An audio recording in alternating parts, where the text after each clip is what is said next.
The Lord be with you. And with your spirit. A reading from the Holy Gospel according to John. Glory to you, O Lord. God so loved the world that he gave his only begotten Son, so that everyone who believes in him might not perish, but might have eternal life. For God did not send his Son into the world to condemn the world, but that the world might be saved through him. Whoever believes in him will not be condemned, but whoever does not believe has already been condemned, because he has not believed in the name of the only begotten Son of God. And this is the verdict, that the light came into the world, but people preferred darkness to light, because their works were evil.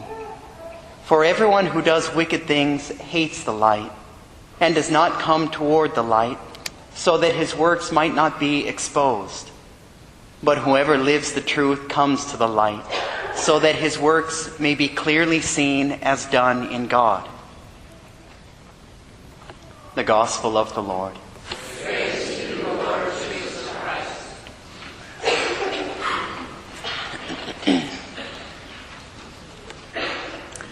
On one occasion, trying to discern God's will, and really uncertain, Lord, do you want me doing this or not? Is this really your will? Am I deceiving myself?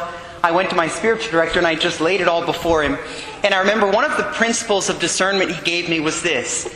He said, when you do that, do you do it in a sense behind closed doors? Right? Do you want to turn down the shades?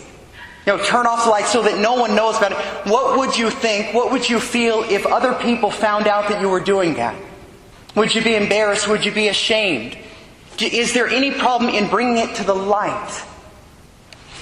Now, there are some things we do in private and ought to be kept private.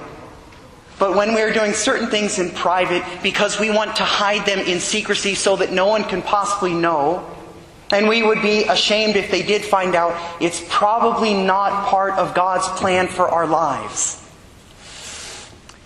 Everyone who does wicked things hates the light, does not want his works exposed. Whoever lives the truth comes to the light, because his works are done in God. I just picked up a really beautiful work, a little simple work, and it's about a woman named Maria Sims, and she would be able to see souls in purgatory, and they would communicate with her. And on one occasion, somebody came and they said, excuse me, I'd like to find out about two individuals whom I was very close to in this life, but are already deceased. She said there was a woman, and I know that she had an abortion. And I wonder, was she saved? Could she have been saved? And this woman, Maria, said, yes, she is in heaven. She repented greatly for what she had done. And she said, there's a man I know who died right around the same time as her. Is he in heaven? He was a very devout, faithful Catholic man. He went to Mass often. And she said, that man is still in purgatory. And she said, what? The woman had an abortion. How could she be in heaven already?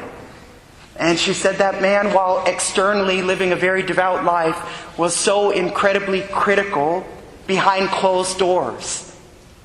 He spoke ill of people all the time, and so he's still awaiting eternal life in heaven. Whoever does wicked things hates the light and does not want his works exposed. Whoever lives the truth loves the light and comes to the light, because his works are done in God.